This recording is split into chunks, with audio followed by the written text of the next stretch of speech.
Friends WhatsApp, हम लोग एक और बार आ चुके हैं एक नए इसेकाई एनिमे को लेके, जिसका जो मेन कैरेक्टर है वो हमेशा के लिए लेवल 1 पे ही रहता है, लेकिन जो उसकी पावर है वो लेवल 1 से कई गुना ज्यादा होती है। एपिसोड की स्टार्टिंग में हम लोग हमारे मेन कैरेक्टर का आवाज सुनते हैं जो कि बोल रहा होता है कि आखिरकार मैं कहाँ पे हूँ। मेन कैरेक्टर को सुनाई देता है एक लड़की का आवाज जो कि बोल रही होती है कि आखिरकार तुम कैसे हो, तुम इंसान जैसे लग रहे हो लेकिन इंसान नहीं हो सकते, मेरे हिसाब से मैं तुम्हें काट के खा जाऊंगी क्योंकि तुम ड्रॉप में से निकले हो। और ये चीज बोलते हुए वो जो लड़की रहती है वो हमारे मेन कैरेक्टर पर अटैक करने के लिए बढ़ जाती है, लेकिन जैसे ही हमारा मेन कैरेक्टर खतरे का एहसास करता है तो वो तुरंत ही खड़े हो जाता है और फिर उसके बाद उस लड़की को बोलता है कि हे मैं इंसान हूँ, मुझे मारो मत। तो जो लड़की रहती है वो बोलती है कि ऐसा कैसे हो सकता है, आमतौर पर डंजन के जो स्लाइम्स रहते हैं उनको अगर हम लोग मारे तो उसमें से स्प्राउट्स निकलते हैं, तो एक इंसान कैसे निकल सकता है। तो हमारा मेन कैरेक्टर जिसका नाम रियोटा होता है उसे पता ही नहीं चलता है। तो जो लड़की थी वो उसे डेमोन्स्ट्रेट करके दिखाने लगती है। वो जाती है तेजी से एक स्लाइम के पास और उसे अटैक करती है, जिसपे वो जो स्लाइम था वो तगड़ा अटैक देता है उसको भी, जिसके बदले वो जो लड़की थी वो उसे बहुत ही इजीली हरा देती है। और फिर हमें दिखाया जाता है कि वो उस स्लाइम के हारने के बाद वो जो स्लाइम था वो एक स्प्राउट को ड्रॉप करता है। उस स्प्राउट को देखने के बाद वो जो लड़की रहती है वो रियोटा को बोलती है कि देखो टेरुलू के लेवल 1 पे हमें सिर्फ स्प्राउट ही मिलते हैं, अगर हम लोग लेवल अप अपना करते जाएंगे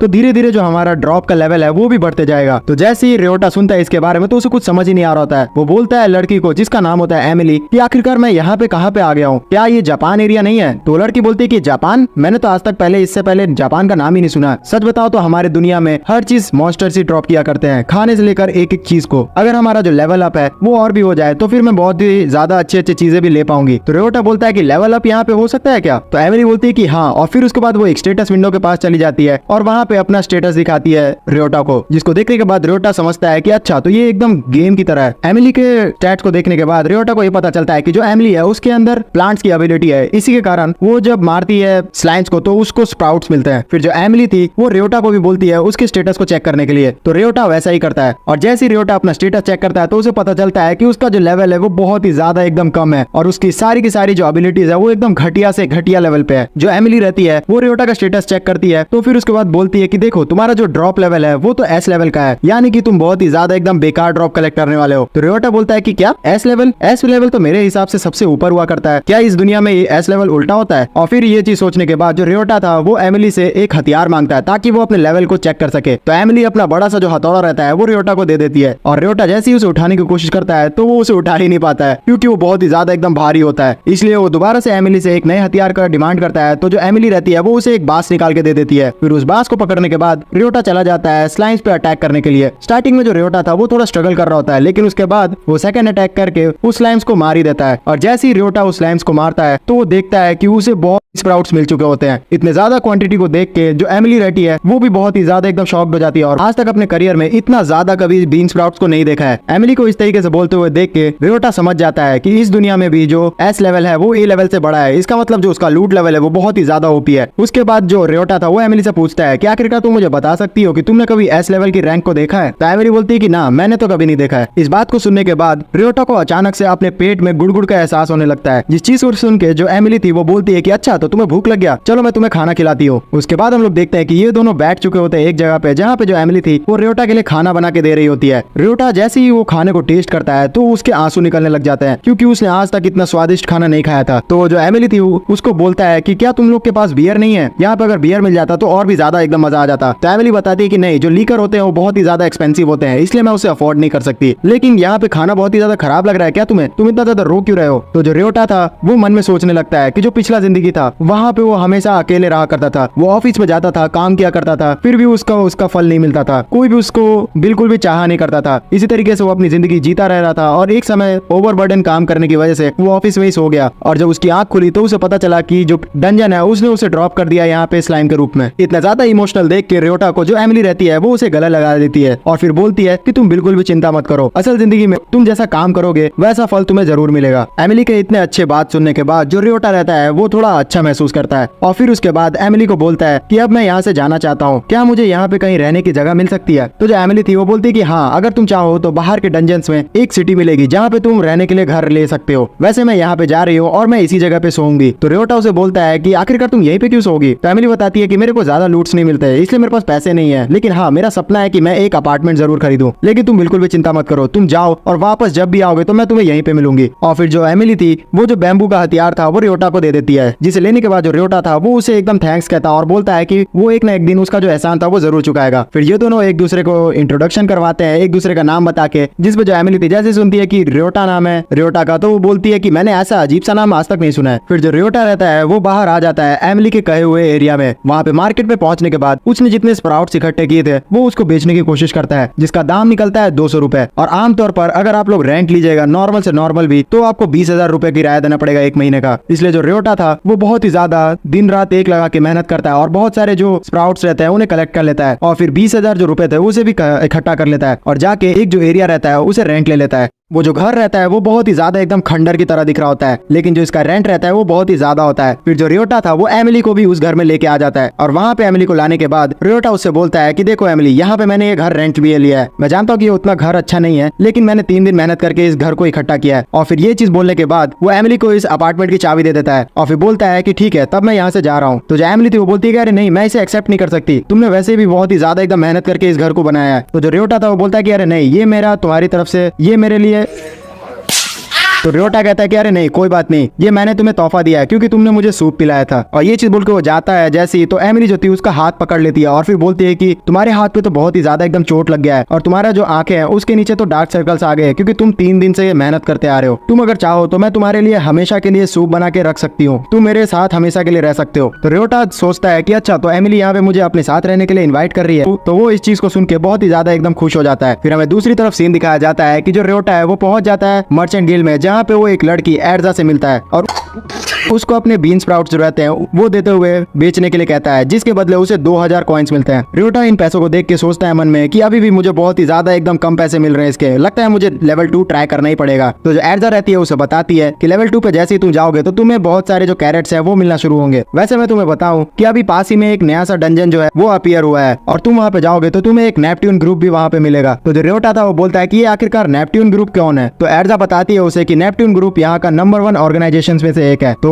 जो रियोटा रहता है वो इतना ज्यादा इन्फॉर्मेशन जानने के बाद एर्जा को थैंक यू कहते हुए वहाँ से जाने लगता है, जिसपे जो एर्जा थी वो उसे रोक लेती है और बोलती है कि हे, अगर तुम चाहो तो यहाँ बगल वाले रेस्टोरेंट्स में हम लोग दोनों साथ में मिलकर बियर पी सकते हैं। तो जो रियोटा था वो इसके लिए मना कर देता है और बोलता है कि ठीक है, मैं अगली बार इसके बारे में सोचूंगा। फिर जो रियोटा था वो आ जाता है अपने घर की तरफ, और जैसे ही वो अपने घर के गेट पे पहुंचता है तो वो सोचता है मन में कि ऐसा बहुत समय पहले मेरे साथ कभी भी नहीं हुआ है, कोई मेरा घर पे इंतजार कर रहा हो। और ये चीज सोच के वो घर के अंदर चले जाता है, जहाँ पे जो एमिली रहती है वो इसका इंतजार कर रही होती है और उसको खाना ला के देती है। रियोटा नोटिस करता है कि जो एमिली है उसने पूरा दिन रात लगा के उस घर को साफ कर दिया होता है, जिसपे वो बोलता है कि तुम भी बहुत ही ज्यादा एकदम थक गई होगी, तुम भी मेरे साथ बैठ के कुछ खाओ। तो एमिली बोलती है कि नहीं, अपने घर को साफ सफाई करने का मजा ही कुछ और है। फिर जो रियोटा था वो एक जगह बैठते हुए चाय पीते हुए उससे पूछता है कि तुमने अभी सुना है एक पास ही में डंजन जो खुला है उसके बारे में। तो एमिली बताती है कि हाँ, मैंने उसके बारे में सुना, उसका नाम निहोनियम है, लेकिन लोग बता रहे हैं कि उसके अंदर कुछ भी आमतौर पर अच्छी चीज नहीं मिल रही है। तो रियोटा मन में सोचता है कि एक दुनिया जहाँ पे हर चीज डंजन से ही मिलती है, आखिरकार ऐसा डंजन उस दुनिया में कैसे अपीयर हो सकता है कि उसके अंदर कुछ भी ना मिले। इस चीज को सोच के जो रियोटा था वो पहुंच जाता है उस डंजन में इन्वेस्टिगेट करने के लिए, और जैसे ही उस डंजन के अंदर पहुंचता है वो, तो वो देखता है कि हाँ, इस डंजन में सच में कुछ नहीं है। ये चीज वो सोच ही रहा होता है कि उतनी देर में उस बगल में एक स्केलेटन आ जाता है। सातो अचानक से उस स्केलेटन को देख के बहुत ही ज्यादा एकदम हड़बड़ा जाता है और फिर उस पर अटैक कर देता है, जिसपे जो उसका डंडा रहता है वो उसके अंदर ही फंस जाता है और वो उसको हरा नहीं पा रहा होता है। लेकिन अचानक से ही एक जो पत्थर रहता है वो स्केलेटन को दबा देता है। तो मौका मिलते ही जो रियोटा था उस स्केलेटन को मौत के घाट उतार देता है। उस स्केलेटन के मरने के बाद रियोटा को उसके ड्रॉप में से एक सीड मिलता है, और उस सीड को जैसे ही रियोटा उठाता है तो वो देखता है कि उसका जो एचपी रहता है वो लेवल 1 से और बढ़ गया होता है। एमिली को जैसे ही पता चलता है कि रियोटा को यहाँ पे एक चीज के मिलने से उसका लेवल बढ़ गया है, तो वो बोलती है कि अरे वाह, ये तो बहुत ही अच्छी बात है, तुम लेवल 1 पे हो, फिर भी तुम्हारी यहाँ पे चीजें एक ड्रॉप से बढ़ रही है, ये तो सच में बहुत ही अजीब सी बात है। फिर जो एमिली थी वो भी बहुत सारे स्केलेटन्स को मारती है, लेकिन उसे उसमें से कोई भी सीड नहीं मिलता है, और अगर वो रियोटा के निकाले हुए सीड्स को टच भी करने की कोशिश करती है तो वो उसे टच नहीं कर पाती है। तो जो रियोटा था वो सीड को टच करते हुए मन में सोचता है कि एक दुनिया जहाँ पे सारी चीजें डंजन से ही मिलती है, और उसमें एक ऐसा डंजन आ जाए जिसके अंदर जो ड्रॉप आता है वो सिर्फ मैं ही छू पाऊं, ये तो बहुत ही ज्यादा एकदम अजीब है, ये तो पूरे की पूरे जो दुनिया है उसके पावर लेवल को अनबैलेंस कर देगी। मुझे लग रहा है कि ये जो डंजन है निहोनियम, इसके अंदर जो अब मेरे स्टैट्स है एस लेवल के वो इंक्रीज हो सकते हैं। फिर कुछ देर बाद हमें सीन दिखाया जाता है एमिली और रियोटा के घर का, जहाँ पे जो एमिली रहती है वो रियोटा को बोलती है कि रियोटा, क्या तुम फिर से अभी रात में उस डंजन में मेहनत करने के लिए जाओगे? तो रियोटा बोलता है कि हाँ, वैसे भी मैंने अभी यहाँ पे आमतौर पर जितना भी नियोनियम के अंदर मेहनत की है उसकी वजह से जो मेरा एचपी लेवल लेवल है वो एस लेवल पे पहुंच चुका है। तो जो एमिली थी उसे बोलती है कि तुम बहुत ही ज्यादा एकदम मेहनत कर रहे हो, मैं नहीं चाहती कि तुम अपना हेल्थ बर्बाद कर लो। तो रियोटा इतना ज्यादा चिंता में देख के एमिली को सोचता है मन में कि पिछली दुनिया में मेरा कोई भी इतना ज्यादा चिंता नहीं किया करता था और इस दुनिया में मेरे पास एमिली है। और वो एमिली को बोलता है कि तुम बिल्कुल भी चिंता मत करो, मैं अपना ध्यान रखूंगा। और फिर उसके बाद वो पहुंच जाता है दोबारा से उस नियोनियम डंजन पे, जहाँ पे वो एक स्लीपी स्लाइम से अटैक कर रहा होता है, जिसपे जैसे वो स्लीपी स्लाइम उसके ऊपर अटैक करती है तो जो रियोटा रहता है उसे बिल्कुल भी डैमेज नहीं होता है, क्योंकि जो उसका एचपी था वो एस लेवल का हो चुका होता है। और फिर जो रियोटा था मौका मिलता है उस स्लीपी स्लाइम को मार देता है, जिसके अंदर से उसे बहुत ही बड़ा एकदम कैरेट वाला ड्रॉप मिलता है। फिर जो रियोटा था वो दूसरी तरफ दूसरे स्लाइम्स को भी मारने के लिए बढ़ता है। उतनी देर में उस जो स्लाइम था उसको कोई फायर अटैक करके मार देता है, लेकिन इस बार जो स्लाइम था उसके अंदर से जो ड्रॉप निकलता है वो बहुत ही छोटे छोटे कैरेट निकलते हैं। थोड़ी देर बाद सातो को पता चलता है कि यहाँ पे कुछ अलग से एडवेंचरस लोग भी आए हुए हैं और उन्होंने ये अटैक किया था। वो जो एडवेंचरस थे वो जैसे रियोटा को देखते हैं तो उसका स्टेटस लेवल चेक करते हैं। उन्हें पता चलता है कि जो रियोटा है वो लेवल 1 पे ही है, तो वो उसका मजाक उड़ाने लगते हैं और बोलते हैं कि तुम यहाँ मरने के लिए आए हो, और ये बोलते हुए वो यहाँ से चले जाते हैं। पीछे से जो रियोटा था वो देखता है कि एक बनी गर्ल भी इनके साथ होती है, जो कि रियोटा को देखने के बाद उसके सर पे टैप करती है और बोलती है कि मुझे कमजोर लोग बिल्कुल पसंद नहीं, और यहाँ से चली जाती है। रियोटा को समझ ही नहीं आ रहा होता है कि आखिरकार यहाँ पे किस तरह का अजीब से लोग हैं। फिर जो रियोटा था वो सारे अपना जो लूट था उसको कलेक्ट करके चला जाता है एमिली के पास, जहाँ पे वो बताता है कि मैंने जितने भी कैरेट्स इकट्ठा किए थे उन सभी को बेचने से 8,000 रुपए मिले मुझे। अगर ऐसा ही चलता रहा तो मैं जल्दी जल्द लाखों जो रुपए है वो इकट्ठा कर लूंगा, और मैंने जो कुछ कैरेट्स है वो भी बचा लिया अपने खाने के लिए। तो जो एमिली थी वो बोलती है कि ये तो बहुत ही अच्छी बात है, और वो कैरेट लेके खाने बनाने के लिए चली जाती है। कुछ देर बाद जो रियोटा रहता है उसे एहसास होता है कि कोई उसके घर पे ठक ठक कर रहा है, और जैसे ही वो गेट खोलता है तो वो देखता है कि वही बनी गर्ल उसका इंतजार कर रही होती है और उसे बोलती है कि मुझे कमजोर लोग सच में बहुत ही ज्यादा पसंद नहीं है।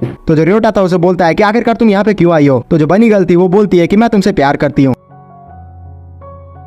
इस चीज को सुन के जो एमिली रहती है वो भी बाहर आ जाती है, और फिर उसके बाद वो रियोटा से पूछती है कि आखिरकार ये लड़की कौन है। तो जो रियोटा था वो बोलता है कि मैं भी यहाँ पे नहीं जान रहा हूँ कि आखिरकार ये लड़की कौन है, क्या इस दुनिया में जो बनी गर्ल है वो बहुत ही ज्यादा आम है। फिर उसके बाद वो जो बनी गर्ल रहती है वो रियोटा पे दोबारा से एक हमला करती है उसके सर पे टैप करके, लेकिन वो बहुत ही ज्यादा अचंभित हो रही होती है। तो जो रियोटा था उससे पूछता है कि आखिरकार तुम इतना टेंशन में क्यों दिख रही हो। तो जो बनी गर्ल थी वो बोलती है कि मैं तुम पे थोड़ा छोटा मोटा अटैक कर रही हूँ, लेकिन तुम्हें कुछ हो क्यों नहीं रहा है, जबकि तुम्हारा जो लेवल है वो 1 लेवल का है। और ये चीज बोलने के बाद वो रियोटा के सामने एक आदमी को खड़ा करती है और फिर उस पे वही वाला अटैक करती है जो रियोटा पे कर रही थी, जिसकी वजह से वो जो आदमी था उसका खून निकल जाता है। तो जो रियोटा था वो बहुत ही ज्यादा इस चीज को देख के शॉक्ड होता है। रियोटा मन में सोचता है कि मेरा जो हेल्थ लेवल है वो एस लेवल पे है, वरना मेरे को तो बहुत ही ज्यादा एकदम डैमेज हो जाता। फिर दोबारा से जो रियोटा रहता है वो उस बनी गर्ल से पूछता है कि आखिरकार तुम यहाँ पे क्यों आई थी। तो बनी गर्ल एक गाजर दिखाते हुए रियोटा को बोलती है कि मुझे उस डंजन से ये चीज मिली थी और मुझे लगा कि ये चीज तुम्हारी है। मैंने जब इस चीज को खाया तो बहुत ही ज्यादा एकदम मेरे को डिलीशियस लगा। तो रियोटा को याद आता है कि हाँ, जब वो बहुत सारे गाजर्स को इकट्ठा करके ले जा रहा होता है तो उसमें से कुछ गाजर गिर गए होते हैं, तो हो सकता है कि ये बनी गर्ल को मिल गए हो। तो जो बनी गर्ल थी वो बोलती है कि क्या तुम्हारे पास ये और भी हो सकते हैं, मुझे इन्हें खाने का बहुत ही ज्यादा मन है। और ये चीज बोलते हुए वो उनके घर में घुसने लग जाती है और उसे पता चल जाता है कि इनके पास और भी ज्यादा गाजर है। तो जो रियोटा था वो बोलता है कि अरे ये तो सारे गाजर जो है वो हमारे हैं, तो मैं तुम्हें कैसे दे दूं। तो जो एमिली थी वो रियोटा को बोलती है कि कोई बात नहीं, मैं इसके लिए भी बना दूंगी। और फिर उसके बाद एमिली इन्वाइट कर देती है इस बनी गर्ल को अपने घर पे खाना खाने के लिए। फिर कुछ देर बाद जो एमिली थी उसने बहुत ही ज्यादा टेस्टी खाना बना दिया होता है उस गाजर से। उन सारे खानों को खाने के बाद वो जो बनी गर्ल थी वो बहुत ही ज्यादा एकदम खुश हो जाती है और बोलती है कि तुम सच में बहुत ही ज्यादा एकदम गॉड लेवल की कुक हो। तो जो रियोटा था वो बोलता है कि हाँ, एमिली के खाने की स्किल बहुत ही ज्यादा ओपी है। फिर इसके बाद जो बनी गर्ल थी वो इन सभी को बाय बोल के यहाँ से निकल जाती है और रियोटा बोलता है कि अरे इसने तो मुझे अपना नाम भी नहीं बताया। तो जो एमिली थी वो बोलती है कि कोई बात नहीं, वैसे मैं तुमसे थैंक्स करना चाहती हूँ रियोटा, आमतौर पर मैं अपने पिछले जिंदगी में हमेशा अकेले ही खाया करती थी, लेकिन तुम्हारी वजह से आज मुझे मौका मिला है कि एक गेस्ट को बुला के मैं यहाँ पे खाने के लिए इन्वाइट कर सकती हूँ। तो रियोटा जो था वो मन में सोचता है कि हाँ, पिछली जिंदगी में मैं भी बहुत ही ज्यादा एकदम अकेले खाया करता था और मुझे बिल्कुल भी एहसास नहीं था कि अकेले बैठ के खाना कितना ज्यादा एकदम बुरा हुआ। फिर हमें अगला सीन दिखाया जाता है जहाँ पे जो रियोटा रहता है फिर से निहोनियम के डंजन में पहुंच जाता है। इस बार वो लेवल 2 पे आया होता है और वहाँ पे बहुत ही सारे एकदम अटैक करने की कोशिश कर रहा होता है। अचानक से जो रियोटा रहता है उसके सामने एक ज़ॉम्बी आ जाता है और उस पर जैसे ही रियोटा अटैक करता है तो जो उसका हथियार रहता है बैम्बू वाला वो टूट जाता है। तो जो रियोटा था वो अपने ऊपर मुसीबत आता हुआ देख के थोड़ा बहुत हाथ पैर चलाता है, जिसकी वजह से जो ज़ॉम्बी रहता है वो पीछे पत्थर से टकरा के मारा जाता है। जो रियोटा था वो मन में सोचता है कि यहाँ पे मेरा जो एचपी था अगर लेवल एस का नहीं होता तो मैं यहीं पे खत्म हो जाता। फिर रियोटा सोचता है कि आखिरकार यहाँ पे अभी मेरे को ज़ॉम्बी के जो सीड मिलेगा उसको कलेक्ट करने से क्या चीज बढ़ेगी, और जैसे वो सीड को उठाता है तो इस बार जो रियोटा रहता है उसका स्ट्रेंथ बढ़ जाता है। रियोटा अब खुश हो ही रहा होता है कि उतनी देर में जो पीछे से एक बनी गर्ल रहती है और फिर उसके बाद वो बोलती है कि हे तुम यहाँ पे क्या कर रहे हो। तो रियोटा उसे देखते हुए बोलता है कि तुम आखिरकार यहाँ पे छुप के क्या कर रही हो। तो बनी गर्ल बोलती है कि तुम्हें आखिरकार यहाँ पे ड्रॉप से क्या मिला, वैसे तुम्हें यहाँ पे टाइम वेस्ट नहीं करना चाहिए, तुम्हारे पास क्या गाजर है, मुझे गाजर खाने का मन है, अगर तुम्हारे पास गाजर नहीं है तो जल्द से जल्द लेके आ जाओ वरना मैं तुम्हें मार दूंगी। तो रियोटा बोलता है कि क्या गाजर नहीं दूंगा तो तुम मुझे मार दोगी, सच में तुम बहुत ही ज्यादा पागल हो। तो जो बनी बनी गलती वो बोलती है कि यहाँ पे टाइम वेस्ट मत करो, तुम जल्दी से टेलुलु में चले जाओ और वहां से मेरे लिए गाजर लेके आओ। तो जो रियोटा था वो बोलता है अच्छा ठीक है, और फिर रियोटा थोड़ी देर बाद बहुत सारे जो गाजर थे उस बनी गर्ल के लिए ले आता है। जैसे ही सारे लोग देखते हैं कि जो रियोटा है वो बनी गर्ल के पास जा रहा है बहुत सारे गाजर को लेके, तो वो उसे रोकने लग जाते हैं कि तुम पागल तो नहीं हो रहे हो, वो हंटर बनी गर्ल है, वो बहुत ही इजीली लोगों को मार देती है। लेकिन जो रियोटा था वो बिल्कुल भी डरता नहीं है और वो जाके उसको गाजर दे देता है। तो जो बनी गर्ल रहती है वो भी गाजर एक्सेप्ट कर लेती है और उसे खाने लग जाती है बहुत ही टेस्टी समझ के। जैसे ही लोग जो रहते हैं वो देखते हैं कि जो बनी गर्ल है उसने एक्सेप्ट कर लिया है रियोटा का दिया हुआ गाजर, तो वो शॉक्ड हो जाते हैं। तुरंत इस चीज को देख के जो एर्जा रहती है वो भी आ जाती है रियोटा के सामने और बोलती है कि तुम यहाँ पे आखिरकार कर क्या रहे हो। तो जो रियोटा था वो बोलता है कि यहाँ पे इतनी बड़ी बात क्या होगी, मैं तो यहाँ पे बनी गर्ल को बस गाजर दे रहा हूँ। तो जो एर्जा थी वो बोलती है कि तुम जानते हैं ये बनी गर्ल कौन है, ये बहुत ही ज्यादा एकदम ताकतवर है, इसके अटैक से बहुत ही सारे मोटे मोटे पत्थर भी वो भी टूट जाते हैं। कहा जाता है कि जो बनी गर्ल है वो बहुत ही ज्यादा एकदम अच्छे गाजर की परख रखती है, अगर कोई गाजर इसे पसंद आ जाए तो वो गाजर बहुत ही हाई लेवल का होता है। अगर इसने तुम्हारा ये गाजर पसंद किया है तो इसका मतलब तुम्हारा गाजर बहुत ही ज्यादा हाई लेवल का होगा, इसलिए मैं तुमसे ये सारे के सारे जो गाजर है वो खरीद रही हूँ डबल प्राइस पे। तुम ये सारे के गाजर जो है वो मुझे बेच दो, इसके बदले मैं तुम्हें 15,000 कॉइन्स ईच दूंगी। तो जो रियोटा था वो जैसे ही कैलकुलेट करता है तो वो बहुत ही ज्यादा शॉक्ड हो जाता है। उसे पता चलता है कि इस तरीके से तो उसके पास 4 लाख रुपए आ जाएंगे। तो रियोटा ऐसा ही करता है और फिर उसके बाद सारा का सारा जो गाजर रहता है वो एर्जा को बेच देता है और मन में सोचता है कि इसके लिए मुझे इस बनी गर्ल को भी थैंक्स कहना चाहिए। और इसी बातों में इस बनी गर्ल का भी नाम भी हमें पता चलता है जो कि होता है ईव। फिर ईव जैसी गाजर खत्म करती है तो वो दोबारा से रियोटा से एक और गाजर का डिमांड करती है। तो रियोटा उसे मना कर देता है क्योंकि उसके पास अब गाजर है ही नहीं। वो बोलता है कि अगला दिन मैं तुम्हारे लिए ले आऊंगा। तो जो ईव थी वो उस पर अटैक करती है, लेकिन जो रियोटा था वो उसके अटैक को रोक लेता है, जिसको देखने के बाद सारे जो लोग रहते हैं वो एकदम शॉक्ड हो जाता है कि जो रियोटा है वो बहुत ही इजीली ईव के अटैक को रोक ले रहा है। रियोटा रहता है वो ईव को बोलता है कि देखो मैंने वादा किया एमिली को कि मैं ओवर काम नहीं करूंगा, इसलिए मैं यहाँ पे शाम होने के बाद घर पे चला जाता हूँ। मैं तुमसे वादा करता हूँ कि मैं कल तुम्हारे लिए गाजर लेके आऊंगा। तो जो ईव थी वो मान जाती है इस बात के लिए और वो यहाँ से चली जाती है। अगले सीन में हम लोग देखते हैं कि जो एमिली और रियोटा रहते हैं वो डंजन में पहुंच चुके होते हैं और वहाँ पे वो लोग अटैक करके बहुत सारे जो गाजर रहते हैं वो कलेक्ट कर लिए होते हैं। फिर जो एमिली थी वो रियोटा को बोलती है कि चलो हमने आज बहुत ही ज्यादा मेहनत कर लिया, मैं तुम्हारे लिए यहाँ पे खाना प्रिपेयर कर देती हूँ। तो जो रियोटा था वो इस चीज को सुन के बहुत ही ज्यादा एकदम खुश हो जाता है। फिर थोड़ी देर बाद हम लोग देखते हैं कि जो एमिली थी वहीं पे बैठा के एकदम रियोटा को खाना खिलाने लग जाती है। उतनी देर में वहाँ जो ईव रहती है वो भी आ जाती है। तो जो एमिली थी वो ईव को भी इन्वाइट कर लेती है इनके साथ खाना खाने के लिए, जिसको सुन के जो ईव थी वो बहुत ही ज्यादा एकदम खुश हो जाती है। ईव जैसे ही खाना खाती है एमिली का तो वो बहुत ही ज्यादा एकदम खुश हो जाती है।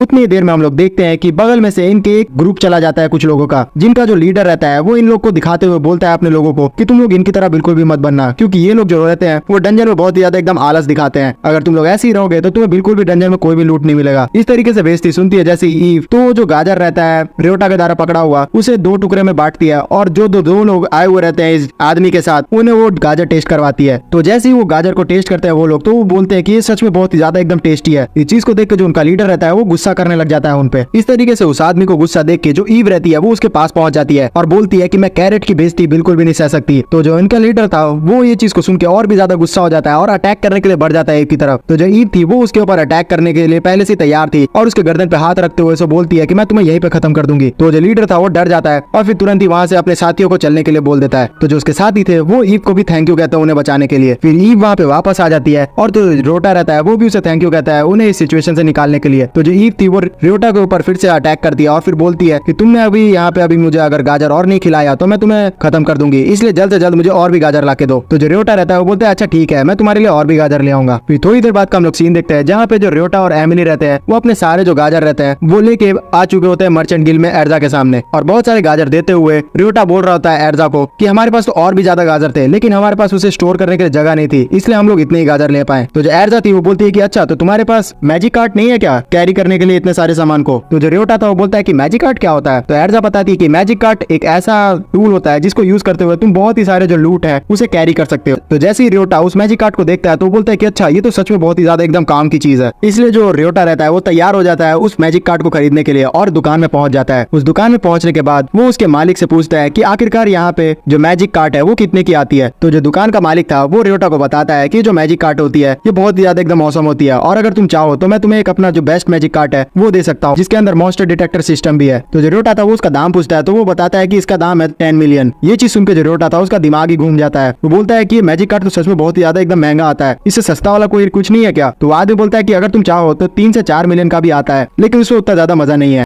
तो रियोटा उसे बोलता है कि अच्छा ठीक है, सच बताऊं तो मुझे बिल्कुल भी नहीं पता था कि जो मैजिक कार्ड है वो इतना महंगा होता है, इसलिए मैं कुछ समय बाद आऊंगा इसे लेने के लिए। और ये चीज बोल के जो एमिली और रियोटा रहता है वो बाहर निकल जाते हैं। जो एमिली और रियोटा रहते हैं वो अपने घर की तरफ जा रहे होते हैं लेकिन अचानक से ही इन सभी को सुनाई देता है कि कुछ लोग बहुत ही ज्यादा चिल्लाते हुए यहाँ से भाग रहे होते हैं। तो जो रियोटा था वो बोलता है एमिली से कि आखिरकार यहाँ पे क्या हो गया। तो जो एमिली थी वो बताती है कि अचानक से यहाँ पे एक श्रेय अपीयर हुआ है। तो रियोटा उससे पूछता है कि आखिरकार ये श्रेय क्या होता है। तो एमिली बताती है कि अगर कोई डंजन का जो लूट है बहुत ही समय तक कोई छोड़ दे तो जो लूट जो है वो श्रेय में तब्दील हो जाता है। फिर हमें दिखाया जाता है कि वो जो श्रेय होता है वो असल में एक बहुत ही बड़ा गोरिल्ला बन गया होता है और वो बहुत ही ज्यादा एकदम तबाही मचा रहा होता है। जितने भी जो एडवेंचरस रहते हैं वो यहाँ से भाग रहे होते हैं तेजी से। तो जो रियोटा था वो पूछता है एमिली से कि आखिरकार यहाँ पे कोई उससे अटैक क्यों नहीं कर रहा है। तो एमिली बताती है कि जो श्रेय रहता है उसको मारने से कोई भी लूट नहीं मिलता, इसलिए सारे जो लोग समझते हैं कि इसे मार के मेहनत करने से कोई फायदा नहीं है। तो ये लोग भी यहाँ से जाने लग जाते हैं कि उतनी ही देर में इन्हें दिखता है कि जो एर्जा है उसके ऊपर जो श्रेय था वो अटैक करने वाला होता है। तो जो रियोटा था वो तेजी से जाता है और सीधा उस गोरिल्ला का जो अटैक रहता है उसे अपने हाथों से रोक लेता है। लेकिन उसे रोकने में रियोटा को थोड़ा दिक्कत हो रहा होता है। उतनी देर में वहाँ पे ईव अपने साथियों के साथ आ जाती है और रियोटा को बोलती है कि तुम बिल्कुल भी चिंता मत करो, मैं यहाँ पे इस मॉन्स्टर को संभाल लूंगी। फिर जो रियोटा था वो एर्जा को संभालता है। जो एर्जा रहती है वो बोलती है रियोटा से कि ये जो स्ट्रे है वो पूरा का पूरा जो टाउन है उसे तबाह कर देगा। तो जो रियोटा था वो बोलता है कि तुम बिल्कुल भी चिंता मत करो, यहाँ पे मैं इस स्ट्रे को बिल्कुल भी इस टाउन को तबाह करने नहीं दूंगा। तो जो एमिली थी वो भी इसके लिए तैयार हो जाती है रियोटा का साथ देने के लिए। और फिर ये जो दोनों रहते हैं वो चले जाते हैं ईव के साथ उस स्ट्रे को मारने के लिए। जो रियोटा रहता है वो ईव के साथियों को बोलता है कि तुम लोग मेरे को एक अटैक के लिए जगह बना के दो, तुम लोग नॉर्मल से बस इस मॉन्स्टर को पकड़ लो और फिर मैं एक जबरदस्त अटैक कर दूंगा इसके ऊपर। तो जो सारे लोग रहते हैं वो वैसा ही करते हैं और जैसे ही रियोटा को मौका मिलता है तो वो तेजी से उड़ते हुए जाता है और उस गोरिल्ला के सिर पे अपना सिर दे मारता है,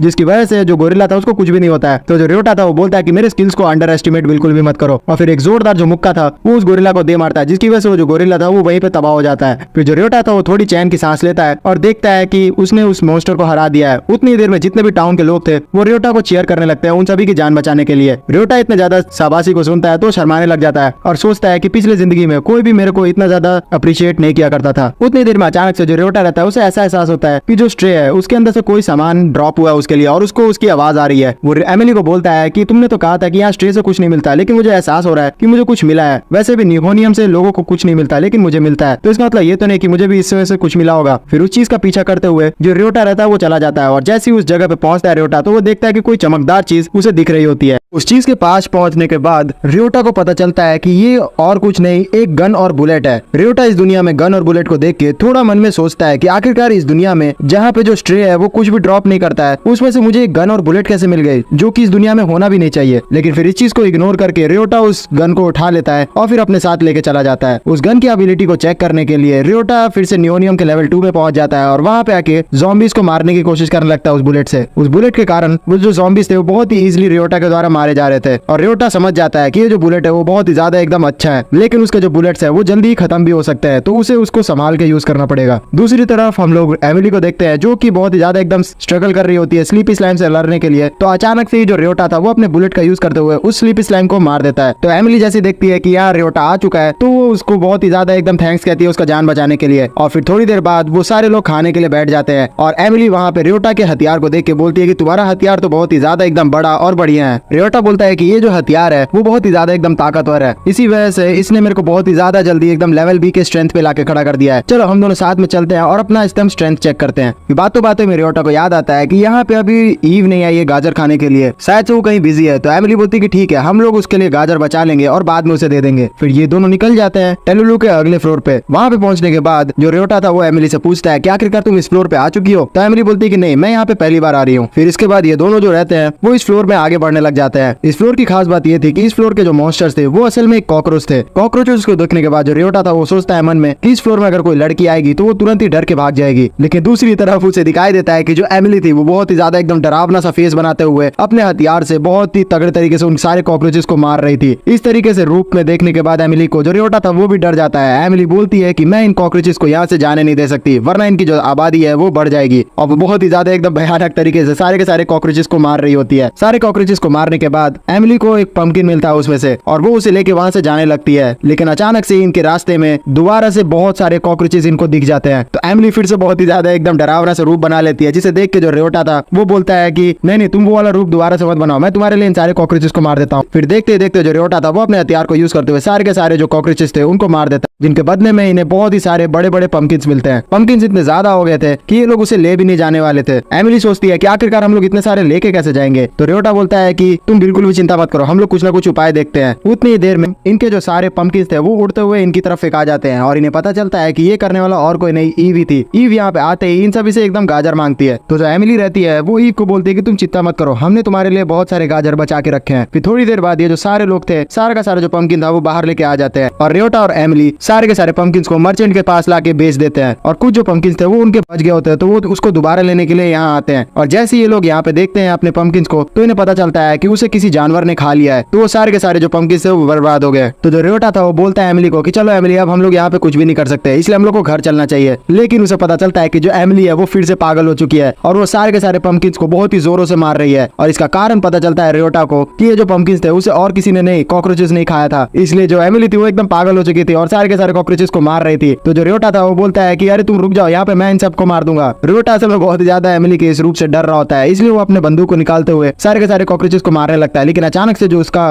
गोली था वही खत्म हो जाता है, इसलिए वो अपने हाथों का यूज करते हुए सारे के सारे कॉकरोचेस को मारता है। फिर थोड़ी देर बाद हम लोग देखते हैं कि सारे के सारे जो कॉकरोचेस थे वो खत्म हो चुके होते हैं और जो एमिली थी वो माफी मांग रही होती है रियोटा से कि पता नहीं क्यों जब भी मैं कॉकरोचेस को देखती हूँ तो मैं ऐसा रूप धारण कर लेती हूँ। तो रियोटा जो था उसे माफ कर देता है और बोलता है कि कोई बात नहीं। लेकिन रियोटा जैसे ही पीछे मुड़ता है तो वो देखता है कि उसके जितने भी बंदूक खत्म हुए थे वो सारे उसको मिल चुके हैं। उसे समझ नहीं आता है कि आखिरकार यहाँ पे ड्रॉप में उसे फिर से बुलेट्स कैसे मिल गए। फिर मर्चेंट गिल्ड में पहुंचने के बाद एर्जा से बात करते हुए रियोटा उसे बताता है कि माफ करना, हमारी वजह से तुम्हें वेट करना पड़ा, लेकिन हमारे जितने भी पंपकिन थे वो खराब हो गए थे। तो एर्जा उसे बोलती है कि कोई बात नहीं, वैसे भी हम लोग यहाँ पे आज लेट तक रुकने वाले थे। रियोटा उसे बोलता है कि यहाँ पे जितने भी आइटम्स है अगर हम लोग उसको छोड़ दे तो वो स्ट्रे में बदल जाते हैं ना। तो एर्जा उसे बताती है कि हाँ। तो रियोटा के मन में कुछ आता है ख्याल कि आखिरकार अगर हम लोग ट्राई करें उसको जो जितने भी चीज मिलते हैं उनको फोर्सफुली स्ट्रे में बदलने के लिए, तो क्या हम लोग इन्हें स्ट्रे में बदल सकते हैं। और ये चीज सोचते हुए वहां से बढ़ने लग जाता है। जो एर्जा थी वो कुछ पूछने का कोशिश कर रही होती है रियोटा से प्यार से, लेकिन जो रियोटा था वो उसकी बातें ही नहीं सुनता और इग्नोर करके वहां से चला जाता है। फिर रियोटा अपने प्लान के अनुसार एक जो गाजर रहता है उसे रख देता है एक जगह पे, अनजान जगह पे, और वो इंतजार करता है उस गाजर को स्ट्रे में बदलने का। लेकिन जैसे ही स्ट्रे में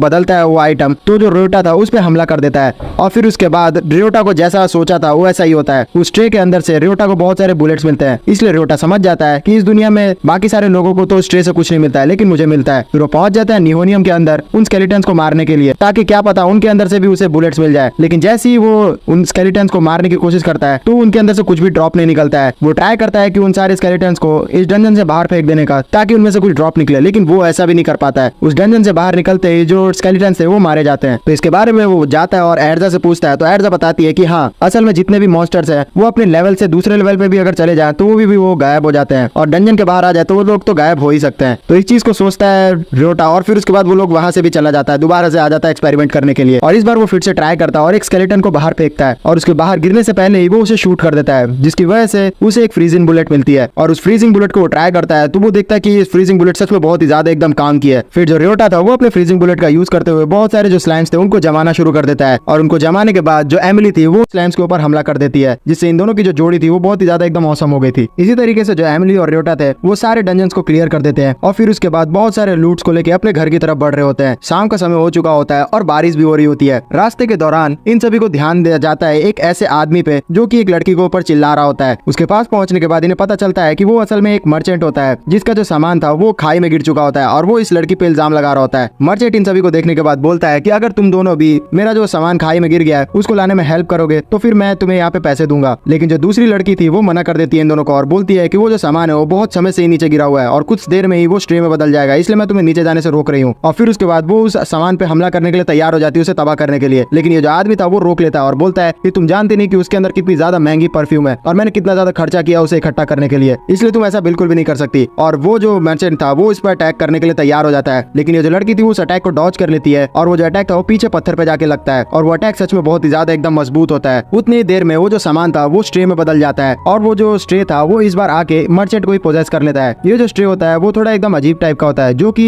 खुद का शरीर नहीं रखता है और इंसानों के शरीर पे ही जीता है। इस तरीके के स्ट्रे को देखने के बाद जो रियोटा था वो तुरंत ही उस पर हमला करने के लिए तैयार हो जाता है और अपने बुलेट से उसको शूट करते हुए खत्म कर देता है, जिसके बदले उसे बहुत सारे बुलेट्स मिलते हैं। फिर वो जो लड़की थी वो बोलती है कि मैं चाहती हूँ कि तुम लोग यहाँ से इस मर्चेंट को लेके चले जाओ और शहर में जाके बता दो कि ये जो एरिया है वहाँ से बहुत ही सारे एकदम भूत वाले जो स्ट्रेज हैं वो निकलना शुरू हो गए हैं। मैं तब तक नीचे जाती हूँ और इन स्ट्रेज को अपने ऊपर ले आती हूँ ताकि ये मेरे पे कब्जा कर ले और ये उधर उधर ना जाए। तो जो रियोटा था वो बोलता है कि तुम यहाँ पे अपनी जान की जोखिम क्यों लगा रही हो। तो ये लड़की बोलती है कि अरे कोई बात नहीं, ये तो मेरा काम ही है। इन सारी चीजों को सुन के रियोटा को अपना पिछला जिंदगी याद आता है कि किस तरीके से वो भी अपने काम पे पूरा का पूरा जी जान लगा दिया करता था। इसी चीज को याद करने के बाद जो रियोटा रहता है वो इस बार डिसाइड करता है कि वो इस लड़की को अकेले नहीं छोड़ेगा और वो बोलता है कि मैं तुम्हारी यहाँ पे हेल्प करूंगा। मुझे यहाँ पे बहुत ही सारे अजीब अजीब सी शक्तियां मिल रही है और मुझे लगता है कि इसका कारण यही है कि मैं लोगों की हेल्प कर पाऊँ और मैं ऐसा ही करूंगा। दूंगा। और ये चीज बोलने के बाद वो फ्रीजिंग बुलेट्स बहुत सारे नीचे उन स्ट्रेस के ऊपर अटैक कर देता है, जिसकी वजह से वो जो सारे स्ट्रेस थे वहीं पे जम जाते हैं। फिर मौका मिलते ही जो एमिली थी वो अपने हैमर से उन स्ट्रेस के ऊपर अटैक कर देती है और वो स्ट्रे वहीं पे खत्म हो जाता है। इन दोनों की इतनी ताकत देखने के बाद वो जो लड़की थी वो खुश हो जाती है और फिर रियोटा को थैंक्स कहती है, जिसपे जो रियोटा था वो बोलता है कि अरे कोई बात नहीं, ये तो मेरा फर्ज था। फिर थोड़ी देर बाद का सीन हमें दिखाया जाता है जहाँ पे एमिली और रियोटा पहुंच जाते हैं अपने स्टैट्स चेक करने के लिए, और इन दोनों को पता चलता है कि एमिली का जो स्टैट्स है वो बहुत ही ज्यादा इंक्रीज हो गया है, क्योंकि वो बहुत ही अच्छे अच्छे मॉन्स्टर्स को अब मार रही है। तो एमिली बोलती है रियोटा से कि मैं तुम्हारी साथ रह रही हूँ, इसलिए मुझे बहुत ही ज्यादा फायदा हो रहा है। तो रियोटा भी बोलता है कि हाँ, मैं भी तुम्हारे साथ रह रहा हूँ, तो मुझे बहुत ही ज्यादा खुशनसीबी है। हमें अगला दिन का सीन दिखाया जाता है जहाँ पे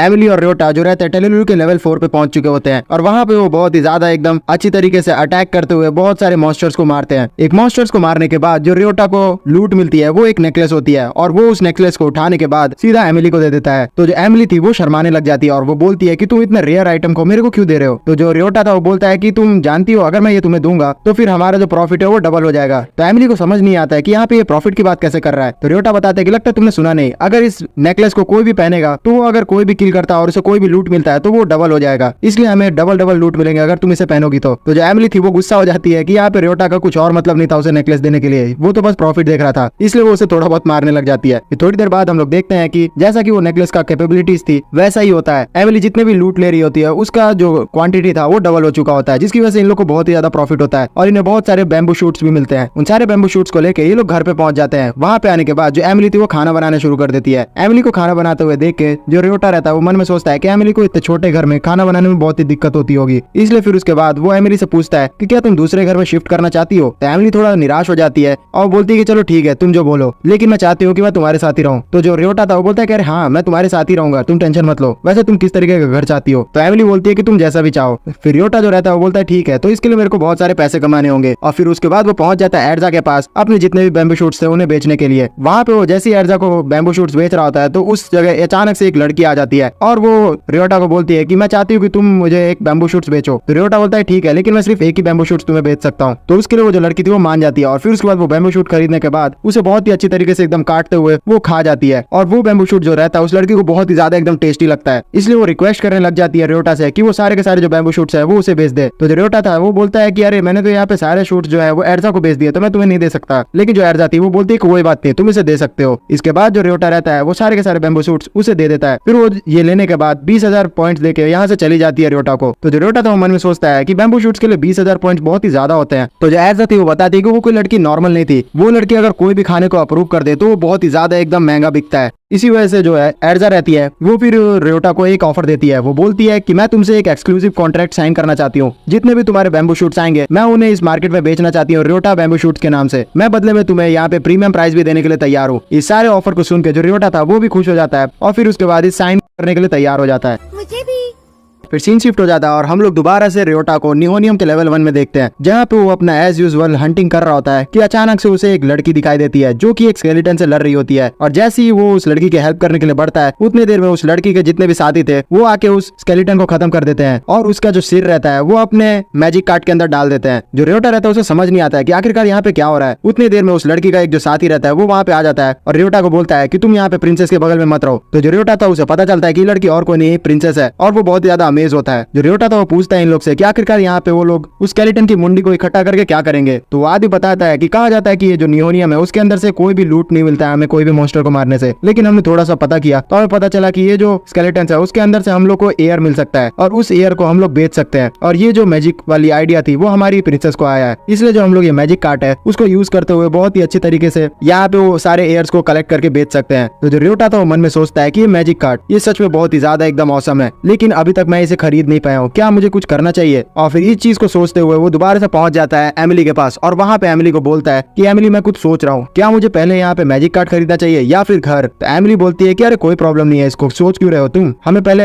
मैजिक कार्ड खरीदना चाहिए क्योंकि जो घर है वो तो हमारे पास पहले से ही है, लेकिन मैजिक कार्ड अगर हम लोग खरीद लेते हैं तो हमारा जो अर्निंग है वो डबल हो जाएगा, इसलिए हमें पहले मैजिक कार्ड खरीदने चाहिए। तो जो रियोटा था वो बोलता है कि हाँ मैं माफी चाहता हूँ तुमसे कि मैं तुम्हारे लिए घर नहीं खरीद पाया, लेकिन चलो अभी हम लोग मैजिक कार्ड खरीद लेते हैं। तो एमिली बोलती है कोई बात नहीं, मैं तुमसे इस घर में रह के भी खुश हूँ। और फिर ये दोनों पहुंच जाते हैं उस मैजिक कार्ड वाली दुकान के अंदर, और जैसे ही वो पहुंचते हैं वहाँ तो सुनाई देता है उन्हें कि उस मैजिक कार्ड वाले की जो बेटी थी वो बहुत ही जोरों से रो रही है। तो ये लोग अंदर जाके उसे शांत करवाते हैं और उससे पूछते हैं कि वो रो क्यों रही है। तो वो बताती है कि बात दरअसल ऐसी है कि मेरे जो फादर है वो सुबह से ही गए हुए हैं बाहर, और वो उन्होंने बोला था कि वो जल्दी आ जाएंगे, लेकिन अभी तक वो आए नहीं है। तो ये लोग पूछते हैं कि आखिरकार उसके फादर कहाँ गया। तो वो बताती है कि उसके फादर फ्लावर कलेक्ट करने के लिए गए हैं। तो जो एमिली थी वो बोलती है कि यहाँ पे तो फ्लावर एक ही डंजन में मिलता है, और वो दोनों जो थे वो उसी डंजन में पहुंच जाते हैं। वहां पहुंचने के बाद इन्हें एक अजीब सा मॉन्स्टर मिलता है जो कि रियोटा के गन से भी नहीं मर रहा होता है, इसलिए जो एमिली थी वो अपने हैमर से उसे मारती है। और फिर ये लोग नीचे वाले फ्लोर पे पहुंचते हैं जहाँ पे देखते हैं कि वो जो लड़की थी उसके फादर लेटे हुए रहते हैं। इन्हें ऐसा लगता है कि ये डैमेज हो चुके हैं, लेकिन थोड़ा ध्यान देने के बाद इन्हें पता चलता है कि ये सो रहे थे आराम से। इस चीज को देख के जो एमिली थी वो बहुत ही ज्यादा गुस्सा हो जाती है कि इनकी बेटी इतना ज्यादा चिंता कर रही है और ये यहाँ पे आराम से सो रहे हैं, इसलिए वो हैमर मार के इन्हें जगा देती है। उस आदमी के जागने के बाद ये लोग पूछते हैं उससे कि आखिरकार वो यहाँ पे क्या कर रहा है। तो आदमी बताता है कि मैं यहाँ पे एक नया सा मैजिक कार्ड बनाने के लिए उसके इंग्रेडिएंट्स कलेक्ट करने के लिए आया था। बात दरअसल ऐसी है कि मैं यहाँ पे लाइट रॉक नाम के इंग्रेडिएंट को कलेक्ट करने के लिए आया हूँ। अगर वो जो लाइट रॉक है उसे मैं पकड़ लेता हूँ तो उसके अंदर से एक फ्लावर मिलेगा, और फिर मैं उस इंग्रेडिएंट का यूज करते हुए एक बहुत ही ज्यादा ऑसम तरीके का मैजिक कार्ड बना पाऊंगा। लेकिन मैं उस लाइट रॉक को पकड़ नहीं पा रहा हूँ क्योंकि वो आसमान में है। तो इस चीज को सुन के जो रियोटा था वो तैयार हो जाता है हेल्प करने के लिए इसको, और फिर उस लाइट रॉक को तुरंत ही खत्म कर देता है, जिसमें से इन लोग को एक फूल मिलता है। तो जो आदमी था वो उस फूल को लेके बाहर आ जाता है और उस फूल को एक जगह पे रख के उसे स्ट्रे में बदलने के लिए इंतजार करने लगता है। तो जो एमिली थी वो बोलती है कि अगर ये स्ट्रे में दोबारा से बदल गया तो ये तुरंत ही उड़ने लग जाएगा और फिर हम लोग पकड़ नहीं पाएंगे इसे। तो जो आदमी था बोलता है कि रिस्क तो है, लेकिन मेरे को ट्राई करना होगा इसे, मैं जंप लगा के कोशिश करूंगा इसे पकड़ने की, पकड़ पाया तो ठीक है। और फिर इसके बाद वो जो चीज थी वो स्ट्रे में बदल जाती है और ऊपर उड़ना शुरू हो जाती है। वो जो आदमी था वो तेजी से उसके पीछे भागता है और उसको कूद के पकड़ने की कोशिश करता है, लेकिन जो उसका जंप था थोड़ा सा छोटा पड़ जाता है, इसलिए वो जो लाइट रॉक थी वो तेजी से ऊपर उड़ना शुरू हो जाती है। लेकिन समय रहते ही जो रियोटा था वो फ्रीजिंग बुलेट का यूज करते हुए उस चीज को जमा देता है, जिसकी वजह से वो जो चीज थी जमीन पे आके गिरती है। और ये जो आदमी था वो उस चीज को पाके बहुत ही ज्यादा एकदम खुश होता है। फिर कुछ देर बाद वो जो आदमी था उस इंग्रेडिएंट का यूज करते हुए एक बहुत ही ऑसम सी मैजिक कार्ड बना देता है और उस मैजिक कार्ड को ऑफर कर देता है रियोटा को फ्री में। जिस चीज को जो रियोटा था सुनता है तो वो बहुत ही ज्यादा एकदम रेजिस्ट करने लग जाता है और बोलता है कि मैं इतनी महंगा गिफ्ट नहीं ले सकता। तो आदमी बोलता है कि मैं इसलिए नहीं दे रहा हूँ तुम्हें कि तुमने यहाँ पे मेरे को हेल्प किया उस इंग्रेडिएंट को लेने के लिए, मैं इसलिए दे रहा हूँ क्योंकि तुमने उस दिन हमारे पूरे सिटी को बचाया था स्ट्रे से, तुम हमारे सिटी के हीरो हो। तो इस चीज को सुन के जो रियोटा था वो मना नहीं कर पाता है और फिर उसके बाद उस आदमी को थैंक्स बोल के उस मैजिक कार्ड को ले लेता है। फिर वो जो रियोटा था उस मैजिक कार्ड को यूज करते हुए एमिली के साथ बहुत सारे जो लूट्स थे वो कलेक्ट करता है, और इस बार जो इनके पास लूट्स था वो एकदम डबल इन्होंने कलेक्ट किया था, इसलिए ये दोनों बहुत ही ज्यादा एकदम खुश होते हैं। इसके बाद जो रियोटा था वो पहुंच जाता है एर्जा के पास इन सारे सामान को बेचने के लिए। रियोटा जैसे ही पहुंचता है एर्जा के पास अपने सारे जो सामान थे उनको बेचने के लिए, तो वो नोटिस करता है कि एर्जा के सामने एक जो एडवेंचरर रहता है वो बहुत ही ज्यादा बदतमीजी से बात कर रहा होता है। वो बोल रहा होता है कि ये जो जितना भी मेरे सामान है वो 20,000 पिलोस में बेचेगा, लेकिन तुम यहाँ पे मेरे को सिर्फ 8,400 दे रही हो, ये एकदम फेयर प्राइसिंग नहीं है। लेकिन जो एर्जा थी वो उससे रेजिस्ट करती है और बोलती है कि मैं एकदम फेयर प्राइस यहाँ पे रख रही हूँ, जिसकी वजह से वो जो एडवेंचरर था वो गुस्सा हो जाता है और एर्जा के ऊपर मुक्का लेके तैयार हो जाता है उसका नाक पिचकाने के लिए। लेकिन समय रहते ही जो रियोटा रहता है वो तेजी से अपना फ्रीजिंग बुलेट का यूज करता है और उस आदमी का हाथ जमा देता है। वहां पहुंचने के बाद रियोटा उस आदमी को बोलता है कि तुम यहाँ पे